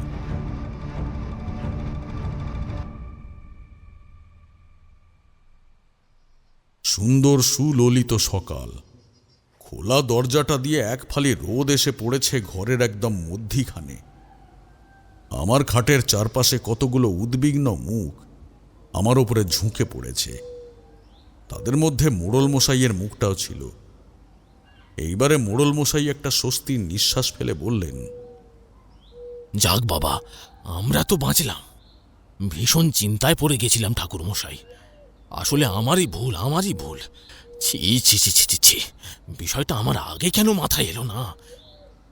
আমার কৌতূহলী দৃষ্টির সামনে ভদ্রলোক একটু থতমত খেয়ে গিয়ে নিজেই বলতে শুরু করলেন। আমি মৃদু হেসে বললাম, না না, সে ঠিক আছে মোড়ল মশাই। এই অভিজ্ঞতার মধ্যে আমাকে জীবনে অনেকবারই পড়তে হয়েছে আগেও। আচ্ছা মোড়ল মশাই, আমাকে একটা কথা বলুন তো। এই যে হরি আর তার চায়ের দোকান, এটা আর কারা কারা দেখেছে? দেখলাম নিমেষেই ভদ্রলোকের ভাঙাচোরা মুখটা থমথমে হয়ে গেল। তোবড়ানো গাল দুটোতে কেমন একটা ভয়ের পরত পড়ল যেন। তেমনি থমথমে গলায় তিনি বললেন, তা তো জানি না ঠাকুর মশাই, সেই যখন ছোট ছিলাম তখন দাদুর মুখেই শুনেছি। তখন নাকি এমন নিশুতি রাতে দুজন দেখেছিল একটা চায়ের দোকান, তাতে কে যেন অত রাতে উনুন জ্বালিয়ে কিছু একটা করছে। সামনে যেতেই নিমেষের মধ্যে উধাও হয়ে যায় পুরো দোকানটা। তার কিছুদিন পর ঠিক সেই দোকান থেকেই অদূরে একটা ঝোপের মধ্যে ওই দুজনের মৃতদেহ মেলে। রক্ত শূন্য, তবে বুকের ওপর কিছু একটা চিহ্ন ছিল। ঘটনা দুটো ঘটে মাত্র দুদিনের ব্যবধানে। তা সে যাই হোক, ঠাকুরমশাই আপনি ছিলেন বলেই এই যাত্রায় আমরা প্রাণে বেঁচে গেলাম। সেই চায়ের দোকান আর দোকানদার কিন্তু ইদানিং আর দেখা দেয়নি। হয়তো প্রয়োজন পড়েছিল বলেই আবার আপনাকে দেখা দিতে বাধ্য হয়েছিল। সেই দুটো ঘটনার পর গ্রামটা তখনকার মতো একদম সুন্দর স্বাভাবিক জীবনে ফিরে যাওয়ার সেই বিষয়টা নিয়ে কেউ আর কোনো সন্দেহ প্রকাশ করেনি। তাহলে মোড়ল মশাই, এবারে আমাকে বিদায় দিন, আমি আসি। এই বলে গাঁয়ের মোড়ল মশাইয়ের দিকে তাকিয়ে বিদায় চাইলাম। তা উনি তো কিছুতেই আমাকে ছাড়তে চাইলেন না। শেষে অনেক পীড়াপিড়ির পর উনি বললেন, বেশ ঠাকুরমশাই, যেতেই যখন হবে তখন আর আপনাকে বাধা দিই বা কি করে। তবে আপনি আমাদের জন্য যা করলেন তা আজন্ম স্মরণে থাকবে আমাদের ঠাকুরমশাই। আমি তাকে মাঝপথেই থামিয়ে দিয়ে বললাম, না না মোড়ল মশাই, এইবার অন্তত সত্যি সত্যি আমি কিছু করিনি। যা করেছেন সব মাই করেছেন। জয় মা, জয় মা। বলো সবাই, জয় মা তারা, জয় মা তারার জয়, জয় মা তারার জয়। সকলেই আমার কথা শুনে ভক্তি ভরে মায়ের উদ্দেশ্যে হাত জোড় করে প্রণাম করল। কিন্তু একটা বিষয় হয়তো সেখানে উপস্থিত আর কেউই দেখতে পেলেন না। তার সাক্ষী থাকলাম একমাত্র আমি। কি বাবা? বিস্ময় ভরা চোখ নিয়ে তাকিয়ে দেখি কখন চারি এসে আমাদের পিছনে দাঁড়িয়েছে। গল্প বলতে বলতে তন্ময় হয়ে গিয়েছিলেন ঠাকুরমশাই। তিনিও এবার চমকে উঠে চারির দিকে একবার তাকালেন। তারপর পাশে রাখা পাসিং শোয়ের প্যাকেটটা থেকে একটা সিগারেট বের করে ধরালেন। তাতে একটা শুকটান দিয়ে ধোঁয়ার কুণ্ডলি ছাড়তে ছাড়তে বললেন, মারে, দেখলাম স্বয়ং মা তারা অপলক স্নেহ ভরা চোখে ওই দূর আকাশ থেকে তাকিয়ে দেখছেন আমাকে। আমি তাকে দুহাত কপালে ঠেকিয়ে ভক্তি ভরে প্রণাম করলাম। আর আর তিনিও আমায় হাত তুলে আশীর্বাদ করলেন। তারপর আবার আকাশের মধ্যেই মিলিয়ে গেলেন। এই পর্যন্ত বলে তারানাথ তান্ত্রিক থামলেন। তারপর আমাদের দিকে তাকিয়ে প্রশ্ন করলেন, কি হে, বলো, কেমন লাগলো আজকের গল্পটা তোমাদের? আমি আর কিশোরী সমস্বরে বলে উঠলাম, দারুণ ঠাকুরমশাই, দারুণ। বেশ বেশ, তবে এইবারে কিন্তু বেরিয়ে পড়ো। এখন বৃষ্টিটাও কমেছে, কখন আবার শুরু হয়ে যাবে তখন তোমাদের বাড়ি ফিরতে কিন্তু অসুবিধে হয়ে যাবে। আমরা ঠাকুরমশাইয়ের কাছ থেকে বিদায় নিয়ে তার বাড়ি থেকে বেরিয়ে পড়লাম। হঠাৎ আমার চোখ চলে গেল আকাশের দিকে। আমারও একবার মনে হলো সত্যি কেউ যেন উপর থেকে তাকিয়ে আমাদের দেখছে। মুখে তার মায়ের মতো অমল এক হাসি। যাকে সেই কথাটা আর কিশোরীকে বললাম না। ও দেখেছে কিনা কে জানে।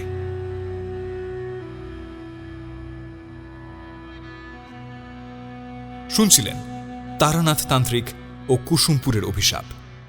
তারানাথের চরিত্রে অমিত এবং বিভিন্ন চরিত্রে সায়ম, সৌম্যজিৎ, সৌরভ, নিলয়, বর্ণক, সুরজিতা, জ্যোতির্ময়, প্রণীত, নর্মদা, সৌর, ঋতম, সোমা, উর্নিশা। সমগ্র গল্পের কণ্ঠাভিনয় নির্মাণ করেছে ঋতুরা স্টুডিও। সমগ্র গল্পের কণ্ঠ সম্পাদনা, ধ্বনি সম্পাদনা এবং আবহ সম্পাদনা করেছে 62 FPS স্টুডিও। গল্প শুনে ভালো লাগলে অবশ্যই আমাদের চ্যানেলটি সাবস্ক্রাইব করে বেল আইকন প্রেস করে রাখবেন। আর গল্প শুনে আপনার কেমন লাগলো, আপনার মূল্যবান মতামত আমাদের কমেন্ট বক্সে জানাতে ভুলবেন না। তাহলে আগামী সপ্তাহে আবারও একটি রোমাঞ্চকর গল্প নিয়ে হাজির হব আমরা। ততক্ষণ পর্যন্ত স্টে টিউনড।